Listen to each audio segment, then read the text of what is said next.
Pinagpipiestahan na naman ang katangahan ni Auntie Claire. Kasalanan to ni Jeanette, tinag ako. Laugh trip to, sobrang laugh trip. Basic English, hindi niya alam. Cum laude yarn. First 10 seconds pinanood ko na itong video. Tignan natin. Gatasan natin. Si Auntie Claire. Pucha ka, Auntie Claire. O, eto na. Seriously is Senator Amy Marcos, and he even wants it investigated. Did he ever read? Did he ever read? Amy Marcos ang tinatanong sa kanya. Did he ever read? Pucha ka. Ulitin natin ha.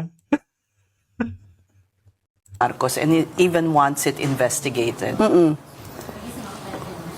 Did he ever read? Nag-isip pa talaga siya. Did he ever read? Saan ba nag-aaral tong si Auntie Claire? Ay, mamaya yan. Si Eloy Burgis, titirahin to si Auntie Claire. Mamaya, play natin yan. Saan ba nag-aaral to? Clarissa Claire Angeles Castro Si Chung. Filipino lawyer, radio host, podcaster. She's, ito, education. Earned Bachelor of Arts in Political Science in University of Santo Tomas and later a bachelor degree. Graduating cum laude. Oy, UST. Yung cum laude nyo, hindi niya alam paano gamitin ang he at she. Agbububo, Claire. Ito, tuloy natin. Did he ever read the complaint? Or Ha? Inulit, 2 beses niyang ginamit he. Tapos, did he ever read? Did he ever read?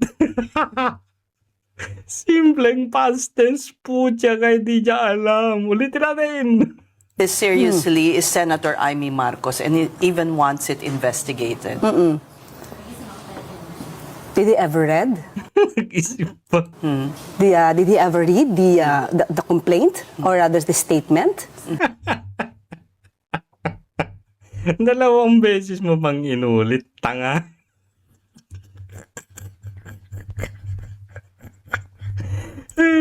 Ano kayong mga comments dito? Hindi, ayan yun na. Mamaya. Tuloy. I don't think so. Otherwise, he would I don't think so. Mas marunong ka pa talaga sa tao. Gusto nga niyang maimbestigahan eh. also have the same impression on the said statements of these 18 ex-Marines. If you can see, there are so many pictures being shown by Attorney Levy Baligod. But have you seen to who? Gagi, naghahang yung utak niya. Hindi niya ma-express yung sarili niya sa English. Kung laude yan. Pinagmamayabang niyang one take sa bar. Ano ba naman yan? Ang declare naman. Trying hard mag-English. Kasi English yata tong shoe na ito eh. Gusto niya lumebel pero hindi kaya ng powers. Hindi kaya ng utak. To whose person these suitcases of alleged containing millions or billions of pesos. Millions. Tama na yun eh. Dagdag mo pa ng billions. Isang maleta, billions. To whom they were delivered. Diba? To whom they were delivered. Sinabi na nga, anong to whom they delivered? May mga, anong walang picture? Meron. May picture si Stella Kimbo. Bobo. Ikaw yata yung hindi nakinig. Ikaw yata yung hindi nagbasa. Ikaw yata yung hindi ng news. Nandun mismo binakita. Si Kimbo. Nandun. Kasama yung mga maleta. Nagganyan pa yung isa. Bobo. They're just pictures of suitcases. So what can they prove Anong out of klaseng that? evidence? Yes. Litrato lang ng suitcase. Litrato lang. And O, sige, Tagalogin mo na. Tinutulungan ka na eh. Pwede namang kunan ng litrato ang lahat ng suitcase. yes. And, Oo, pwede kong kunan rin ng litrato. and you just do not know where to bring those You just do not know. Did not know. suitcases. And what do they contain? And what?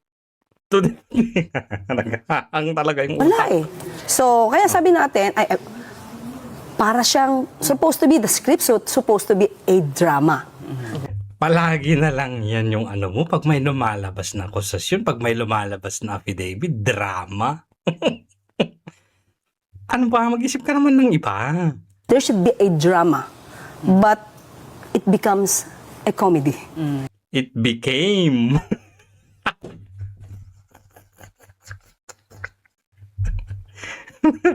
Utak ina. So parang wala eh. Wala siyang nilalaman. So parang Shakespeare, no? Walang nilalaman pero nagpapa-interview ka dyan ngayon. Nawindang kayong lahat. Walang laman. Comedy and tragedy at the same time, Yusek. Pero if, according to Attorney Levy Baligod, I know you were listening to yes. the report that we re-aired right now from our sister program kanina. Ang sinasabi niya, meron daw affidavit. We're not sure though kung napirmahan na tong mga affidavit. But if ever meron nga at maipresenta and i-report sa proper authorities, iimbestigahan naman. O iimbestigahan naman ba kung may re-report? Kasi sabi, ibibigay daw sa ombudsman, di ba? Ang tanong, iimbestigahan ba? Just look at this. If they held this press con and they want to be something to be remembered of, the truth, telling the truth, they should have given that yesterday. Teka lang, ang tanong, iimbestigahan nyo ba? Iimbestigahan ba ng administrasyon? Paano nga nila iimbestigahan? Mas mong yung Pangulo ang sinabing tumatanggap. Tinanggap ni Sandro Marcos. May picture nga daw sila sa loob. It should be a complete statement. No. It's not supposed to be complete. Meron lang dapat basehan ng pag-uumpisa ng investigasyon, Anti-Claire. Ano ba to? Dapat pag nagsiwalat ka, may whistleblower ka, dapat kumpleto ka na kaagad. Kumpleto ka na kaagad sa ebidensya, ganun. Hindi. Wag. Ang gusto mo ilabas nila lahat? Wag. Ilalabas nila yung mga ebidensya sa proper forum. Di ba? Kung iimbestigahan. Paano kung hindi? Complete pieces. Alam nyo, dito matetest yung kung saan nga ba talaga nakakiling ang ombudsman. Kasi itong si Pampilo Lacson, question na niya eh. Ano ba daw yung dahilan? Destabilization daw. Mali daw yung timing. Sa halip na sabihin niya, ay wine-welcome po ng kahit anong bagong impormasyon o bagong mga ebidensya na may hahain sa harapan namin, yun po ang iimbestigahan. Di ba sabi nila noon, where the evidence leads us. Ayan o. Tapos ang sabi nila, si Gutesa wala man lang follow-up na affidavit. Hindi na siya nagpakita. Dapat may mga corroborations daw. May magpapatunay daw na yung mga sinasabi ni Gutesa, at least man lang may makapagsabi pa na iba. Ayan o, 18. Tapos ngayon, ang sinasabi ni Ping Lacson, destabilization daw. Kasi hindi daw maganda yung timing. Ang bububo talaga. Halatang may kino-cover up si Ping Lacson. Ano ngayon? Iimbestigahan mo ba ito o hindi, Ping Lacson? Ayon kay Claire Castro, hindi niya sinagot. Kung ano-anong paikot-ikot ang sinabi niya. Tutuloy pa ba natin to? Papahirapan pa natin na dumugo ang ilong at utak ng Anti-Claire. Hindi na. Punta na tayo dito kay Eloy Burgis. Pakinggan nyo to. Lagot ka, Anti-Claire, pag na-focus sa'yo to. Correct, mas trending po ko kay Claire. Kung sino nakakilala kay Claire, kay Auntie Claire nga itsosira din nga buki, nga baday, nga bubo din, nga Grabe, no? Grabe bunganga nito. Wasak lahat. Alam, sinout out to ni VP Sara pala. spokesperson sa Malacanang, please message me. Kasi siya ang next kung gustong ilang paso dito, nga numero 1 man kasinungaling, ambot bakit siyang kinuha ni Liz Satanas. Wala na siguro ang Yan nga yung nakokontrol nila. Yung mga bobo. kasi pwede lang nila ma-hire dyan sa Kwan. Sa Malacanang, ang pwede nilang mauto. Hindi din kasi nila pwedeng mauto ang matalino. Kaya dapat silang kumuha sa bobo talaga. Wasak. Ang sakit. Ramdam hanggang abdo. Lagot ka ito, bumanat ka, Auntie Claire. Trending siya. Ang dami-dami niyang engagement. Ako, wasak sa Auntie Claire dito. Ulitin nga natin to. Auntie Claire, cum laude. One take bar. Hindi niya alam yung pagkakaiba ng he at she. Paano pa kaya kung gumamit na tayo ng his at her? Baka yung bato, baka yung puno, sabihin niya her.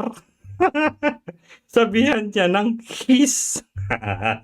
Baka yung mic sa harapan niya, Auntie Claire, kapag ka nasa podium sa, baka sabihin niyang, this mic is not working. Her mouthpiece, I think, has problem. Ang bobo mo, Auntie Claire. Alam niyo, nai-imagine ko yung itsura ni Balik natin dyan. Alam niyo, nai-imagine ko yung itsura ni Senator Amy Marcos. Kung, alam niyo namang bardagolera yun. Alam niyo, nai-imagine ko yung tawa niya. As in. So, kung si Ping Lacson, sinasabi niya, hindi ako bakla. Ngayon naman, si Senator Amy Marcos, sasabihin niya, hindi ako lalaki, Auntie Claire, babae ako. Bobo ka lang talaga.